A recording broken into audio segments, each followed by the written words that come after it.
할렐루야. 또 목이 메네요. 이제 나무에 낙엽들이 이제 떨어지고 있어요. 그렇죠? 좀 추운 것 같은데 그 나무에 그 낙엽들이 떨어지는 이유 다 아시죠? 겨울을 나기 위해서 스스로 그 나무 잎들을 떨어내고 있어요. 그 안에서도 우리는 영적인 교훈을 얻을 수 있는 것 같습니다. 우리가 어려울 때, 고난 가운데 있을 때 다른 그 무엇이 아니라 그 생명, 즉 하나님을 붙잡고 나아가는 우리의 걸음이 되기를 주님으로 축복합니다. 시편 146편 5절의 말씀으로 먼저 축복하겠습니다. 야곱의 하나님을 자기의 도움으로 삼으며 여호와 자기 하나님에게 자기의 소망을 두는 자는 복이 있도다. 아멘. 이 말씀이 오늘 함께 예배하는 모든 성도님들에게 레마의 말씀으로 다가가시길 주님으로 축복합니다. 단순히 성경에 기록되어진 활자가 아니라 내 삶을 일으키고 나를 주님께로 가까이 더 나아가게 하는 생명의 말씀이 되게 하실 줄 믿습니다. 야곱의 하나님을 자기의 도움, 나의 도움으로 삼고 또 여호와 자기 하나님에게, 나의 하나님에게 나의 소망을, 나의 삶을 의탁하는 자, 그들은 하나님의 복을 받을 줄로 믿습니다. 우리 지난주에 이어서 동일한 본문을 가지고 말씀의 방점을 달리해서 함께 은혜를 나누고자 합니다. 지금 야곱은 브엘세바에서 하란까지 걸어가는 중에 있습니다. 그 거리가 700km에서 800km 정도 달하는 거리예요. 그 길을 162년 전에 자신의 할아버지 아브라함이 가나안에 이주하면서 걸어왔던 길입니다. 또 97년 전에는 자신의 어머니 리브가가 이삭과 결혼하기 위해서 걸어왔던 길이 바로 이 길입니다. 이 길을 야곱이 77세에 거슬러 올라가고 있습니다. 162년 전 아브라함이 그 길을 걸어올 때는 하나님의 말씀에 순종해서 미지의 세계, 새로운 인생의 희망을 가지고 그 길을 걸어왔습니다. 또 97년 전 어머니 리브가도 그 길을 걸어올 때 남편을 만나서 새로운 가정을 일으킬 소망 속에서 그 길을 걸어왔습니다. 그런데 오늘 그 희망과 소망의 길은 야곱에게는 전혀 다른 이야기가 되어졌습니다. 야곱은 절망 가운데 낙심하며 자신의 앞날이 어떻게 전개될지 전혀 모르는 초조함과 불안함 속에서 그 길을 걸어가고 있습니다. 그때 그의 나이가 77세, 77년 동안 어머니 품에 마마보이로 살다가 이제 모든 것을 끊어내고 홀로 서야 하는 그 과정 가운데 있습니다. 근데 그 길이 어떤 더 나은 삶을 위해서 아니면 무엇인가를 이루기 위해서 걸어가는 것이 아니라 어쩔 수 없이 집에 있으면 죽을 수밖에 없으니 그 죽음을 피하기 위해서, 그 화를 피하기 위해서 억지로 그 길을 걸어가게 되는 것입니다. 그리고 걸어가는 길 한 3일 정도 됐을까요? 90km 떨어진 그 루스 땅에 도착하자마자 그리고 해가 지자마자 바로 잠에 골아떨어집니다. 보통 그것은 매우 뜨거운 지역이기 때문에 해가 뉘어뉘어 지어가면 한 걸음이라도 더 가는 것이 바른 여행의 또 바른 도보의 방법이었습니다. 그런데 해가 지자마자 그대로 골아떨어집니다. 사흘 만에 심신이 고단하고 지쳐서 더 이상 가지 못하고 잠들어 버린 것입니다. 그런데 그때 하나님께서 그를 찾아오십니다. 가장 깊은 절망 가운데 찾아오십니다. 그 밤에 하나님과의 인격적인 만남이 일어납니다. 여러분, 우리가 인생의 밤을 지날 때 그 밤은 하나님께서 찾아오시는 은혜의 밤이 될 줄로 믿습니다. 그 밤에 하나님께서 우리를 만나 주시는 줄 믿습니다. 우리 마태복음 5장 3절을 보게 되면 이런 말씀이 있습니다. 심령이 가난한 자는 복이 있나니 하나님의 나라가 저희의 것이다. 여러분, 심령이 가난한 사람 누굴 얘기합니까? 자기 자신에 대해서 절망한 사람, 자기 자신의 한계를 느낀 사람, 그 사람이 심령이 가난한 사람입니다. 내가 절망해보지 않은 사람은요, 하나님을 찾지 않습니다. 나에 대해서 절망해본 사람만이 하나님을 찾고 그 속에서 자신의 인생의 새로운 의미를 발견하게 되어집니다. 왜 그럴까요? 나한테 절망해본 사람만이 나의 소유나 능력이나 나의 의지를 더 이상 의지하지 않고 하나님만 바라볼 수 있기 때문에 그렇습니다. 그 사람은 복된 사람일 수밖에 없습니다. 그 사람 가운데, 그 가난한 심령 가운데 하나님의 나라가 임하는 줄 믿습니다. 그래서 여러분, 우리가 그리스도인으로 살아가면서 내게 돈은 많은데 그 돈으로 안 되는 일을 만날 때 복이 있습니다. 나에게는 재주도 많고 능력도 많고 인맥도 많아요. 그런데 내 능력으로 안 되는 일을 만날 때 하나님의 은총이 있습니다. 내 절망 속에서 내 지식과 내 경험과 내 힘으로 더 이상 살아갈 수 없음을 뼈저리게 느끼게 되어질 때 그것에 하나님의 은혜가 하나님과의 깊은 관계가 맺어지는 축복이 되는 줄로 믿습니다. 여러분, 베드로의 직업이 무엇이었습니까? 어부였죠. 평생 그 바다에 나가서 물고기를 잡았습니다. 그래서 언제 또 어디에 가면 어떤 종류의 물고기가 있는지를 바삭한 사람이에요. 잘 알아요. 어부만큼 물고기를 잡는 법을 잘 아는 사람이 있겠습니까? 그것도 내가 늘 물고기를 잡는 그 땅에서, 그 바다에서. 이전 교회에서 저희 교육자들과 직원들이 제주도로 한 일주일 워크숍을 갔던 적이 있습니다. 그때 바다 낚시를 했어요. 고기잡이 배를 둘로 두 개에 한 10여 명씩 나눠 타고 바다 낚시를 했습니다. 제가 낚싯대 처음 잡아봤거든요. 그런데 바다 낚시를 나간 거예요. 이게 뭔 의미인지 잘 모르시죠? 제가 농구를 시작하는데 저기 프로농구 그 코트에서 뛴다고 생각하시면 돼요. 아, 이것도 아니네? 낚시를 처음 하는데 배를 타고 바다로 나가요. 얼마나 신났겠습니까? 그리고 그 제어의 수준이 어느 정도였냐면 그저 신난 마음에 낚싯대를 바다에 들여놓고 기다려요. 그러면 선장님이 지나가다 툭 치고 올리세요 그러면 올려요. 그럼 물고기가 잡혀져 있어요.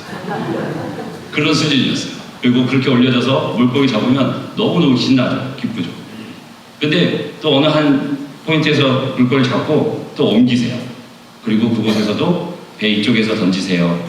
그래요. 그러면 뭐 저야 잘 모르니까 선장님이 던지라는 데서 낚싯대를 던지고 기다려요. 그러면 정말 신기하게 금세 2마리, 3마리 다 잡혀요. 근데 또 신기한 건 그 작은 배 이쪽 편은요 안 잡혀요. 아무리 낚싯대를 늘려들고 있어도 한 마리도 안 잡혀요. 그 배가 뭐 큰 배가 아니다. 한 5m 폭이 그 정도에서 작은 통통배이기 때문에 잡힐 것 같은데 안 잡혀요. 너무 신기해요. 그 선장님이 그렇게 대단해 보였는데 그러면 여러분 한번 생각해 보십시오. 같은 바다에서 일평생 물고기를 잡던 베드로, 그 베드로가 밤새 그물질을 했는데도 한 마리도 잡지 못했어요. 이게 기적이죠. 그렇죠? 이게 기적이에요. 물고기를 잡는 게 기적이 아니라 물고기를 잡지 못하는 게 기적 같습니다. 그렇죠? 그런데 평생의 어부로 그리고 누구보다 자신이 쌓던 베드로가 밤새 그물질을 해서 한 마리도 잡지 못하고 돌아올 때 그의 마음은 어땠을까요? 절망감에, 허망함에 그 피곤이 녹초가 되겠죠. 그런데 그 밤에 하나님이, 그 아침에 하나님이 찾아오세요. 물고기를 한 마리도 잡지 못했던 그 절망의 밤은 다음날 그의 생애에서 결코 잊을 수 없는 예수 그리스도와의 만남을 예고하고 있는 것이죠. 그날 밤 베드로가 만선을 이루고 빨리 돌아와서 집에 들어갔다면 다음날 하루는 기쁨이 있겠죠. 만선을 이뤘으니까 뿌듯하겠죠. 그러나 평생의 기쁨 되시는 예수님은 만나지 못했을 것입니다. 여러분, 우리 인생의 고난의 터널을 지날 때 또 고난의 험준한 길을 만날 때 비록 우리가 힘들고 어려운 삶 속에 있지만 그곳으로 찾아오시는 하나님을 만나는 은혜가 있기를 주를 축복합니다. 그래서 내가 가지고 있는 돈으로 안 되는 일을 만날 때, 내 능력, 내 힘으로 안 되는 일을 만날 때 이것이 하나님의 복이다, 이것이 하나님의 은총이다 라고 고백할 수 있는 것입니다. 히브리서 13장 5절 6절 보게 되면 내가 결코 너희를 버리지 아니하고 너희를 떠나지 아니하리라 하셨느니라. 그러므로 우리가 담대히 말하되 주는 나를 돕는 이시니 내가 무서워하지 아니하겠노라. 사람이 내게 어찌하리요. 지금 주님께서 말씀하셔요. 내가 너를 버리지도 않고 떠나지도 않겠노라. 그러니 그 은혜를, 그 하나님을, 그 주님을 만난 이의 고백이 무엇입니까? 내가 담대히 말합니다. 내가 담대히 고백합니다. 내가 담대히 선포합니다. 주님이 나의 하나님이시고 주님이 나의 도움 되시니 그 어떤 것도 두렵지 않습니다. 우리의 삶의 문제는 바뀌어지지 않아도요, 하나님의 응답이 있으면, 하나님의 만나주심이 있으면 다 바뀐 거예요. 여러분 경험해 보시지 않습니까? 기도의 응답이 하나님의 만나지 못하면 큰 문제 앞에서, 어려움 앞에서 어떻게든 헤쳐나가려고 하지만 그 길이 맞는지조차도 의심스럽고 그곳에 하나님이 계신지도 의심스럽고, 근데 기도함을 통해서 하나님을 만나고 그 길을 가면요, 동일한 환경과 상황 속에서 그 길을 걸어가도 그 길 속에 하나님을 보고 가기 때문에 두려움이 없어져요. 거침이 없어져요. 그 은혜를 경험하고 그 은혜의 길을 걸어가는 우리가 되어진 줄로 믿습니다. 담대하게 선포할 수 있는 거예요. 이 문제가 있어. 그 문제의 길을 언제 끝날지, 어떻게 해결될지 아무것도 모르지만 하나님께서 나와 함께 하시고 나를 버리지도 떠나지도 않게 하신다는 그 하나님의 만남이 있은 이유는 담대하게 선포할 수 있는 거죠. 하나님이 나의 도움이 되시니 나는 그 어떤 것도 두렵지 않습니다. 이 문제가 두렵지 않습니다. 이 상황이 두렵지 않습니다. 사람이, 그 물질이, 그 관계가 나를 어떻게 할 수 있겠습니까? 하나님이 나의 도움 되십니다라고 고백할 수 있게 되어지는 것입니다. 야곱은 그 밤에 인생의 획이 그어졌습니다. 방금 전까지는 그는 혼자였어요. 근데 더 이상 혼자가 아닙니다. 방금 전까지는 불안과 초조 가운데 떠는 도망자였어요. 그러나 이제는 더 이상 도망자가 아닙니다. 할렐루야. 그 은혜가 저와 여러분 가운데 있기를 주님은 축복합니다. 그렇게 하나님을 만났던 야곱이 이제는 그 하나님과의 만남 속에서 자신의 인생을 두고 세 가지를 소원합니다. 하나님의 은혜가 있은 이후에 자신이 그 은혜 안에서 하나님 앞에 반응하는 거예요. 믿음의 고백을, 삶을 올려드리게 됩니다. 그것이 무엇이냐면, 첫째는 여호와께서 나의 하나님 되십니다. 그리고 이 돌이, 내가 베고 누워 잤던 이 돌이 하나님의 집이 될 것입니다. 그리고 마지막, 내게 주신 모든 것에서 10분의 1을 내가 반드시 하나님께 드리겠습니다라고 고백해요. 이것은 누가 시킨 것도 아니죠. 하나님의 은혜를 경험한 이가 그 사랑에 감복하여서, 감탄하여서, 감동되어져서 하나님 앞에 내가 하나님 뜻대로 살겠노라고 고백하는 것입니다. 우리의 삶이 그렇지 않습니까? 하나님의 은혜를 알고 그 은혜에 감사하여서 오늘 이 예배 자리에 있고 우리의 삶이 하나님의 뜻이 이루어지는 삶이 되어지기를 간절히 소망하며 걸어가는 길인 줄로 믿습니다. 제가 어떻게 목사가 됐을까요? 실은요, 그냥 아버지가 좋아 보였었어요. 어릴 때는 다 아버지가 좋아 보이잖아요. 그리고 목사가 뭔지 몰랐어요. 그래서 목사 하겠노라. 그런데 조금 지나니까 아버지가 저를 두고 서원하셨더라고요. 이 아들은 하나님께 바치겠노라. 근데 가만히 생각해보니까 거기에 제 의견은 없었어요. 그렇죠? 아버지는 아버지의 믿음으로 첫 아들을 하나님께 드렸어요. 분명히 드린데 그 은혜가 아버지에게 있었겠죠. 그리고 그 은혜에 대한 고백, 서원을 하나님께서는 받으셨어요. 근데 제가 이제 생각을 해보죠. 여기서 내가 아니요 하면 어떻게 될까? 아버지도 민망하고 받으신 하나님도 그러시겠네? 라는 생각을 했어요. 그래서 그냥 그렇게 가는, 나는 그 길인가 보다. 아버지가 소원하셨으니 가는 그 길인가 보다 라고 생각할 때가 있었어요. 그 마음으로 여기까지 왔을까요? 전혀 그렇지 않죠. 그 마음으로 그 순간은 갔을지 몰라도 하나님을 만나고 하나님의 은혜를 경험하게 되었으니 내가 진실로 내 입술로 고백하게 되었습니다. 주님 앞에 내 삶을 드립니다. 내 인생이 주님의 그 영광 위하여 쓰임받기를 원합니다라고 고백하게 되고 그 고백을 따라서 지금까지 부족하지만 어설프지만 그 길을 걸어오고 있는 거죠. 여러분, 우리는 다 하나님의 은혜를 받습니다. 먼저 그 하나님의 은혜가 우리에게 주어져요. 그리고 우리는 그 은혜에 따라서 하나님 앞에 고백합니다. 하나님 자녀로 살겠노라. 하나님의 뜻하신 대로 살겠노라고 나의 삶을 통해 주께 영광이 올려지기를 바라노라. 그 고백이 오늘 야곱이 했던 고백이에요. 여호와께서 나의 하나님 되십니다. 이 돌이 성전이 될 것입니다. 내가 10분의 1을 주께 드리겠습니다. 근데 이 말씀을요, 우리 한번 읽어보기를 원하는데 20절에서 22절의 말씀이에요. 한 절씩 읽고 마지막 절 한번 읽어보겠습니다. 제가 20절 읽고 우리 성도님들이 21절, 22절 같이 읽겠습니다. 야곱이 서원하여 이르되 하나님이 나와 함께 계셔서 내가 가는 이 길에서 나를 지키시고 먹을 떡과 입을 옷을 주시어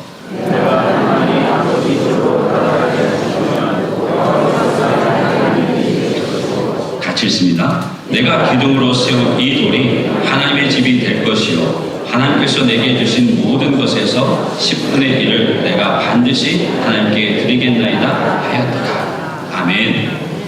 하나님의 은혜를 경험하고 또 우리의 삶 속에서 하나님께서 함께 하실 것을 확신하면서 이렇게 소원해요. 근데 중간에 좀 어색한 게 뭐냐면 21절에 보게 되면 내가 평안히 아버지의 집으로 돌아가게 하시오면 이라고 해요. 이건 조건부죠. 전체적인 야곱의 그 만남 속에서 베델의 그 하나님과의 만남 속에서 어울리지 않습니다. 하나님과 흥정을 통해서 조건을 한다? 이상하죠. 이 원어의 원문을 살펴보면 문장 소뒤에 임이라는 히브리어가 단어가 붙어 있습니다. 이 임이라는 단어는요, 두 가지 의미로 쓰여져요. 그 첫 번째는 오늘 해석한 대로 조건 불변사입니다. 그래서 영어의 if, 만약, 뭐뭐 해주시면, 뭐뭐 한다면 이라는 조건의 뜻이 되어집니다. 그런데 이 똑같은 단어가 기원 불변사로도 쓰여집니다. 조건을 거는 것이 아니라 기원, 강한 소망을 나타내는 단어예요. 그래서 뭐뭐 하시기를, 뭐뭐 되기를 라고 번역을 합니다. 그래서 본문 전체의 맥락을 보게 되면 하나님을 만나요. 귀로만 듣던 할아버지 아브라함의 하나님을 또 아버지 이삭의 하나님을 직접 만나요. 내가 너에게 라고 얘기하셔요. 하나님이 직접 찾아오셔서 아브라함에게 하셨던 이삭에게 하셨던 동일한 약속의 말씀을 누구에게? 야곱에게 직접 주셨어요. 그 은혜를, 그 감당할 수 없는 큰 은혜를 입고 야곱이 그런데요 하나님, 내가 다시 돌아오게 올 텐데 지켜주시면 저 이렇게 살게요 라고 했을까요? 아닌 것 같아요. 저도 하나님의 은혜를 입고 하나님의 만남의 그 사건을 통해서 하나님, 내가 이 길 속에서 뭐 하면 저 이렇게 살게요 라고 하지 않았던 것 같아요. 그 은혜가 너무 커서 그 은혜에 압도되어져서 내가 이제 주님의 길을 걷겠노라고, 내가 주님의 원하신 삶을 살겠노라고 고백하고 그 길을 걸어오고 있습니다. 그렇다면 우리 모두도 동일한 그 은혜의 현장 가운데 있는 줄로 믿습니다. 그래서 이것은 조건문이라기보다는 돌아가게 하시리니라는 강한 확신으로 번역한 것이 더 바람직할 것 같습니다. 그래서 해석해보면 내가 평안히 아버지 집으로 돌아가게 하실 것을 믿사오니, 확신하오니, 내가 기원하오니 나는 여호와만을 나의 하나님으로 삼겠습니다. 내가 하나님의 성전이 되겠습니다. 내가 내 가진 것에, 내게 주신 것의 10분의 1을 주님께 드리겠습니다라고 고백을 하는 거예요. 여러분, 첫 번째 소원이 무엇이었습니까? 여호와께서 나의 하나님이십니다. 한번 질문해 보겠습니다. 스스로 한번 답해 보십시오. 여호와는 여러분의 나의 하나님이십니까? 또 다시 한번 물어보겠습니다. 나는 하나님께서 나의 인생을 이끌어 가신다는 것을 신뢰하고 계십니까? 마지막으로 물어보겠습니다. 내 인생의 목적이 오직 하나님이신가요? 아멘이시죠. 아멘이시죠. 우리는요, 연약해요. 우리는 이 땅에 살고 있어요. 그렇기 때문에 나도 모르는 사이에 우리의 시선이 이 땅에 집중되는 경우가 많이 있습니다. 늘 하나님을 생각한다 하지만 내 삶 속에서 부딪혀지는 이런 크고 작은 일들 속에서 하나님을 바라보기보다 하늘을 바라보기보다 이 땅 가운데 우리의 눈이 고정되는 경우가 참 많이 있습니다. 그리고 특별히 시련과 어려움, 고통스러운 일을 만나게 되면 그 일에만 집중하게 되어져요. 영적인 시야가 흐려지게 되어집니다. 그런데 자신의 문제에만 몰두한다고 그 문제가 해결되어지는 것을 잘 보지 못합니다. 여러분, 눈을 들어서 크고 위대하신 하나님을 바라보십시오. 당장 코앞에 있는 이 일, 또 회피하고 싶은 이 어려운 현실들 우리가 직면하면서 헤쳐나가야 될 것은 분명 맞지만 상황과 상관없이 전능하신 하나님을 선포하십시오. 왜요? 이미 우리를 만나신 그 하나님의 은혜가 우리 가운데 있는 줄로 믿습니다. 그렇기에 문제에 우리의 삶에 우리의 시선이 고정되고 함몰되어지는 것이 아니라 크고 놀라우신 하나님을 바라보게 되어지는 것이고 상황이 아니라 전능하신 하나님을 선포하게 되어지는 것입니다. 그래서 담대히 말하되 주는 나를 도우신 이시다라고 고백해서 그 무엇도 두렵지 않다고 고백하게 되어지시는 것입니다. 바라기는 우리의 생각, 우리의 강구보다 더 크고 능히 행하실 주님을 바라볼 수 있는 은혜가 있기를 주로 축복합니다. 여러분, 예수님은요, 온 세상의 죄를 위해서, 온 인류의 그 구원을 위해서 십자가에 달려 돌아가셨습니다. 그런데요, 만약 예수님께서 조영광 그 한 사람을 구원하시기 위해서 십자가를 지셔야 한다면 그분은 기꺼이 저 한 사람을 위해서 십자가의 자리에 올라가실 분이세요. 저만 위하실까요? 아니요. 여기 있는 우리 함께 예배하는 청년들, 모든 장년 세대들, 어르신들 동일합니다.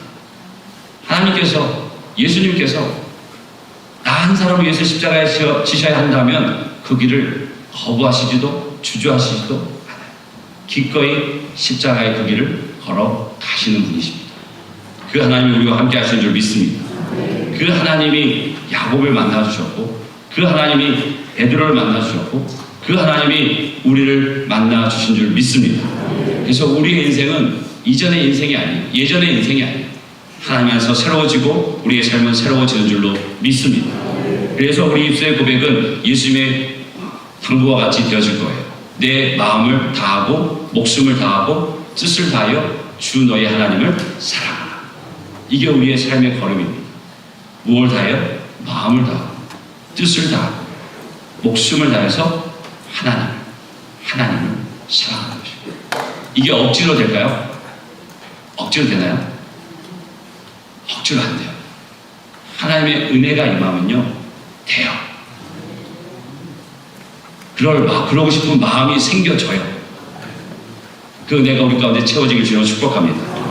이렇게 첫 번째 소원, 여호와께서 나의 하나님이십니다. 이 소원이 뒤따라오는 두 번째, 세 번째 소원을 다 포괄합니다. 이 소원이 서게 되어지면 두 번째, 세 번째는 그 신앙의 고백의 구체적인 삶으로, 실제적인 삶으로 자신을 하나님 앞에 올려드리는 거예요. 두 번째가 무엇입니까? 이 돌이 하나님의 집이 될 것입니다. 내가 고난 가운데, 절망 가운데 지쳐 쓰러져서 잠들었던 그 돌이 하나님의 성전이 될 것입니다. 그것은 그 땅만 얘기하는 것이 아니고 나를 찾아오신 하나님 앞에서 내가 하나님의 성전이 되겠노라고, 내가 베델이 되겠노라고, 그렇게 살겠노라고 고백하는 것입니다. 그래서 고린도전서 3장 16절은 이렇게 얘기하고 있죠. 너희가 하나님의 성전인 것과 성령이 너희 안에 계시는 것을 알지 못한다. 우리는 하나님의 성전입니다. 하나님의 성령이 우리 안에 계시는 줄로 믿습니다. 그래서 누구든지 그 성전을 더럽히면 하나님이 그 사람을 멸하시고 하나님의 성전을 거룩하니 너희도 그러하니라. 하나님의 성전이 되었다는 것은 첫 번째 의미는 정체성입니다. 우리는 하나님의 자녀입니다. 우리는 하나님께 속해 있습니다. 우리의 주인은 하나님이십니다. 우리는 예수 그리스도 안에서 생명과 성령의 법으로 말미암아 죄와 사망의 법에서 해방되었습니다. 그게 우리의 정체성이에요. 우리의 상황, 우리의 지금의 모습, 그것이 그 정체성을 흔들 수가 없습니다. 그 정체성은 하나님께서 부여해 주신 거, 또 하나님께서 그 정체성을 위해서 하나님의 자녀 삼기 위해서 당신의 생명을 십자가에 내어 주셔서 하나님의 자녀 되어진 것입니다. 우리의 상황이 우리의 그 어떤 것이 그 정체성을 흔들 수 없습니다. 하나님의 자녀인 줄 믿습니다. 그 하나님의 성전된 것은 또 사명을 얘기하고 있습니다. 나를 공동체를 깨끗게 해야 됩니다. 우리가 살아가면서 비록 세상의 땅을 딛고 살아가고 세상 속에서 직장생활, 가정생활을 하지만 우리는 결코 그들과 함께 할 수 없어요. 구별되어집니다. 구별되어져요. 왜? 우리가 가는 목적지가 다르고 그 가는 걸음이 다르고 그 끝이 다르기 때문에 그래요. 똑같이 일하고 똑같이 먹고 똑같이 자고 똑같이 가정을 해도 그 안에 다름이 분명히 나타납니다. 그래서 세상의 사고와 방식을 따르지 않아요. 예수님이라면 어떻게 하실까? 내 삶 속에서 지금 이 문제 속에서 예수님이라면 어떻게 하실까? 엄청난 일 앞에서만 그걸 묻는 게 아니에요. 우리의 모든 삶의 걸음 속에서 예수님이라면 어떻게 하실까를 묻고 그 안에서 세상과는 구별된 생각과 말과 행동이 나타나야 한다고, 거룩을 회복해야 된다고 말씀하고 있는 것입니다. 그리고 그것이 자연스러워져야 됩니다. 우리 옆에 분하고 인사하실까요?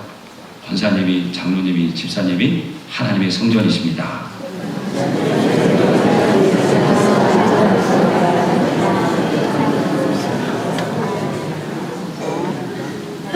성령이 우리 안에 계시면 그 모습이 어디서 제일 먼저 나타날까요? 우리 얼굴에서. 그쵸? 옆에 우리 권사님, 장로님, 우리 집사님 보니까 하나님의 성전인 것이 확 느껴집니까? 네? 확 느껴져야 됩니다. 그리고 우리의 모든 말과 행동이 그 거룩함을, 그 하나님의 성전된 그 모습이 자연스럽게 나타나게 될 줄로 믿습니다. 그리고 그 하나님의 성전은 개인이면서 또 공동체예요. 우리가 진주 갈릴리 교회 공동체 한 사람으로서 교회의 거룩함, 건강함, 연합됨을 이루어가야 하는 줄로 믿습니다. 그 속에는요, 나의 희생과 헌신이 필요해요. 이 주보 보면 이 가운데 뭐가 있죠? 구역예배 보고가 있어요. 이 구역예배 보고 보면 코로나 때도 그렇고 와서 한동안 비어 있었잖아요. 그렇죠? 구역예배가 그 하나님의 이름으로 모이는 그 소그룹이 다 멈춰져 있었어요. 그런데 너무나 감사하게 또 우리 기왕 구역장님들이 힘들고 어려운 중에도 여기서 우리 구역예배 모여야 하는데 좋아요 구역장님 기다리고 있었어요? 제가 뭐 준비해서 갈게요 한 분 몇 분 안 계세요. 그렇죠? 이래서 안 되고요. 저래서 안 되고요. 다음에 하면 안 될까요? 예배했는데 뭐 다른 날 하지요. 엄청 많잖아요. 그런데 구역장님들이 그 영혼 하나하나를 붙잡고 하나님의 이름을 불러드리면서 기도하고 모으기를 힘쓰고 계시잖아요. 구역장님들 뿐만 그럴까요? 성가대도, 주차위원도, 안내위원도, 새가족도, 지금 저 밑에서 맛있게 밥을 준비하는 그 팀들, 보이는 곳에서 보이지 않는 곳에서 수고하고 애쓰면서 교회를 건강하게, 교회를 거룩하게, 교회의 하나됨을 위해서 수고하고 애쓰고 가시죠. 그 길이 옳습니다. 그 길이 맞습니다. 때로는 힘들고 어렵고 누구도 내 마음 못 알아주는 것 같아서 짜증 날 때도 있으신가요? 있죠. 그런데 하나님께서 그걸 기억하세요. 하나님을 대신해서 하나님의 마음으로 교회를, 영혼을 섬기는 그 중심을 기억하십니다. 데살로니가 전서 1장 3절 보게 되면 너희의 믿음의 역사와 사랑의 수고와 우리 주 예수 그리스도에 대한 소망의 인내를 우리 하나님 아버지 앞에서 끊임없이 기억합니다. 우리의 그 믿음의 역사, 사랑의 수고, 소망의 인내를 하나님께서 기억하십니다. 그것이 내가 하나님의 성전됨을, 우리 공동체가 하나님의 성전됨을 증거하는, 표현하는 방법이에요. 그 은혜가 우리 가운데 있기를 주로 축복합니다. 우리의 정체성도 알고 우리의 사명도 알고 우리가 무엇을 해야 될지도 알아요. 근데 늘 꼬리표처럼 따라온 것이 무엇입니까? 잘 안 돼요, 목사님. 해도 안 돼요. 너무 힘들어요. 그 말이죠. 그래서 무디 목사님이 설교 중에 이런 질문과 답을 했던 예화가 눈에 띄었습니다. 여기 컵이 있는데 지금 물이 담겨져 있지만 빈 컵을 들고서 이 안에 공기를 다 빼는 방법을 찾아보라고 말해보라고. 참 많은 사람들이 답했지만 빗나간 답들만 얘기했습니다. 그리고 그 무디 목사님이 옆에 있던 주전자를 들고 그 컵에 물을 가득 부었습니다. 그러면 그 컵에는 공기가 있을까요? 없을까요? 공기가 없죠. 대신 무엇으로 채워졌습니까? 물로 채워졌죠. 내 힘으로, 내 의지로, 내 수고로 무언가를 하려는 것도 너무 귀하지만 그 거룩함을 위해서 걸어가는 그 애씀도 너무 귀하지만 그곳에 하나님의 영이 부어져야, 하나님의 영이 부어질 때 내가 버릴 것들을, 나의 그 한계를 뛰어넘을 수 있고 그 속에 진짜 기쁨을 경험할 수 있게 되죠. 그 하나님의 영은 말씀과 기도, 회개에 통하여 나타나게 되어집니다.